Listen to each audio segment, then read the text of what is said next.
ayez le courage de dire la vérité aux Sénégalais seen cuune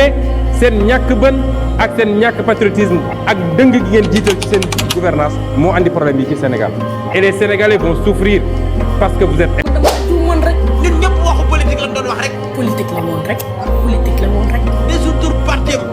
ne terroriste la raykatu nit la wahhabiste la gëmul yàlla lu ne daal teg nañ ko ci garab bi wax nañ ko lu ne. dal leen ak jàmm dañuy dooraat di jëmale ci arrestation yi nga xam ne daal nañ ko nemmeeku saa si nag mi ngi ñeel liggéey goo xamante ni jiital réew mu Bassirou Diomaye Faye na mën na koo jëmal ci lu ñeel nag xeex lu jëm ci guerre ak luubal kopparu askan wi loolee jëm ci blanchiment d'argent tax ñu daal di nemmeeku ay arrestation yu njëkk ci wàll wi ginnaaw nag adresse de la nation moom defoon moom jiital réew mi Bassirou Diomaye Faye dafa jot a annoncé ne dina xeex lépp lu jëm ci luubal blanchiment d'argent rawatina guerre loolee nag jot nañ seen nemmeeku ñaari doomu aadama yoo xamante ne ni teg nañ leen loxo dik nag moo daal di liggéey li ni mel ñu ngi sax xamle ni dinañ daal di nemmeeku fii ak ay waxtu yeneen nit yoo xam ne dinañ leen teg loxo ci lu jëm ci blanchiment d'argent société FS Oil moom nag dafa spécialisé wu ci lu jëm ci njaayub carburant ci lay daal di yëngu dafa daal di ameel lu toll ci 1 milliard dette fiscale la trésor public la ko daal di ameel ngir nag ñu daal di mën a jotaat ci boobule koppar Abdoulaye Diagne nekk directeur général bu impôt et domaine moom dafa daal di porter plainte ancien ak actuel directeur général maanaam bu société FS Oil ñoom ñooñee ñëpp arrêté nañ leen ba daal di leen sax déféré ci wàllu wi ginnaaw nag bañ leen daal di yóbbu foofee ca parquet plainte bi directeur général bu impôt et domaine daal di déposé lu jëm ci wàllu fraude fiscale détournement deniers publics ex directeur général bu société FS Oil di Daouda Gueye ak Mamadou Ba gérant ba ñoom ñaar ñëpp dañ leen arrêté laata ñoo leen daal di jébal procureur de la république li jëm ci mission bi ñu daal di dénk dik nag parquet bi nag moo ko daal di jëmmal enquête gi ñeel arrestation yi dem nag ay indices yu daal dinañ ko nemmeeku ci wàllu wi ci leeral nag jëm ci wàllub impôt gi bu fekkante ne waa DGID maanaam waa impôt et domaine ñoom ñoo daal di wàcc ci terrain bi ngir indi ab leeral ci wàllu wi impôt bi dafay doon loo xamante ni dafay quérable maanaam dañuy daal di sax dem ba mën a teg nit ki loxo yóbbu ko ngir mu daal di indi ay leeral ca lañ koy toppee loolee nag doon loo xamante ne ni daal nañ ko expliquer ci wàllu wi ngir ñi nga xamante ne ni jamono yi ñoom ñaar lañ daal di topp ci wàllu société FS Oil ñu daal di indi ñoom it lépp loo xamante ne ni moo jëm ci liñ leen toppee maanaam ay leeral ak koppar gu toll ci 1 milliard goo xam ne daal dinañ ko jël ci wàllu wi nag la ñuy daal di xayma wala sax daal di mën a saytu ñaata ci koppar lu ñoom ñooñee war a mën a fay ci loo xam ne daal dinañ ko luubal jamono yi ci li mu expliqué moom directeur impôt et domaine ki nga xamante ne ni moo daal di diriger maanaam société FS Oil di Daouda Gueye ak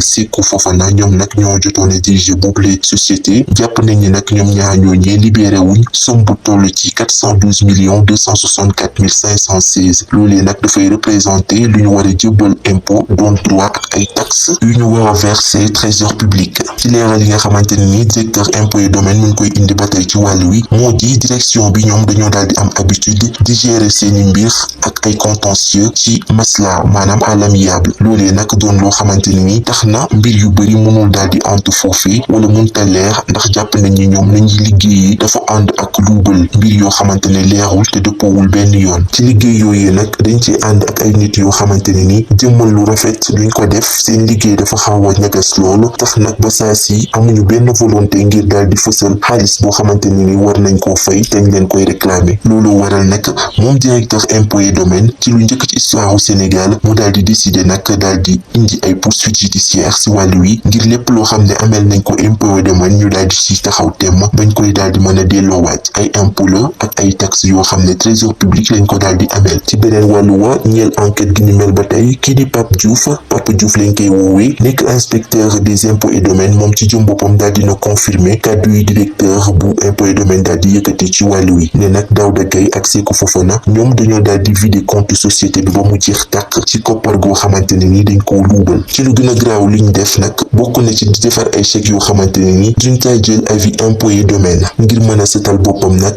Daouda Gueye moom mi nga xamante ne ni daal dina diriger diriger boobu les sociétés 2019 ba 2020 daal dina déclaré ne laata moo faa jóge bàyyi na fa koppar bu toll ci 51 millions francs CFA loolee nag di dette fiscale bàyyi na ko fa moom nag ngir seetal deram li ni mel la daal di xamle yemu ca yokku na ci ne ci lu ñeel liggéey goo xamante ne ni Sékou Fofana moom amoon na ko dañ cee neme koy arriéré impôt suñ daal di xaymaawe boobule xaalis ba daal di koy boole dafay daal di toll ci 412 millions 264 mille 516 kon nag ñoom ñaar ñooñu ñëpp jamono yi ñu ngi leen di topp ci koppar goo xamante ne ni war nañ ko mën a génne daal di koy fay trésor public ginnaaw daal dinañ ko xayma ba noppi kii di Mamadou Ba moom itam dañ ko joxoon akub giir délai goo xamante ne ni toll na si 10 jours ngir mu daal di mën a lijjanti boobule dette fiscale mu toll ci 513 millions 427 mille 617 francs CFA moom nag respecté wul benn yoon engagement yi ni mel kii di patron bu société bi mu spécialisé wu ci lu jëm nag ci commercialisation maanaam jaay akub carburant moom dafa daal di jël ay méthode maanaam yoon yoo xamante ne ni rafetul benn yoon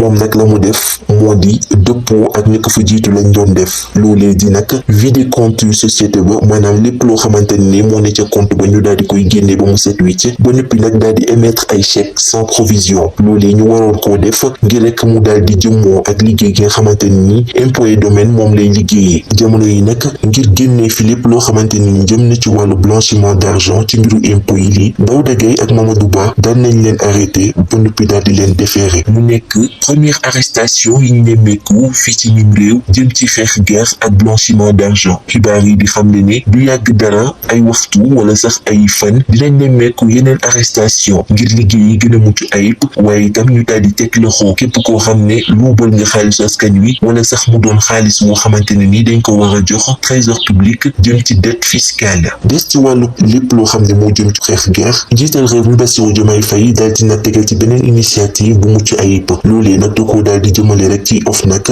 ngir daal di gën a fësal taxawaayam ci xeex lu jëm ci luubal alalu askan wi ginnaaw ñeenti weer jamono yi ñu di renforcer ay pouvoiru OFNAC loolee assemblée nationale moo ko daal di def kuréel bi nga xam ne mooy xeex lépp lu jëm ci guerre ci ay fan yu néew wala sax weer dinañ nemmeeku ñu daal di ci indi yeneenu coppite jamono yi njiital réew mi Bassirou Diomaye Faye dafa daal di convoqué première présidente bu institution bi di Nafi Ngom Keïta moom mi nga xamante ni liggéey na ci wàllu wi ngir rek mu daal di dellu siwaat ci bopp bile entité ñu ngi ko daal di créé 2012 ginnaaw ba Macky Sall daal di ñëwee ci bopp réew mi Nafi Ngom Keïta nag moom moo daal di diriger woon boobule entité di OFNAC ngir mu daal di liggéey ci wàllu wi xeex lépp lu jëm ci guerre waaye nag jotoon nañoo sax daal di tekki nombal tànkam saa si njiital réew mi Bassirou Diomaye Faye moo ko daal di woo ngir nag mu daal di dellu siwaat ci wàllu wi ndax moom liggéey yu rafet la doon def ci boppule OFNAC ci ab audience nag si la ko njiital réew mi daal di defee boobule proposition ngir nag saytu ana lan mooy xalaatam ci wàllu wi saa si xamaguñu ana lan mooy tontu Nafi Ngom Keïta ci proposition bi ko njiital réew mi Bassirou Diomaye Faye daal di def xibaar yi di xamle ni li ni mel mën nekk ak revanche ci ki nga xam ne ancien inspecteur général de l'État ndeem nag nangu naa dellu siwaat ci boppu OFNAC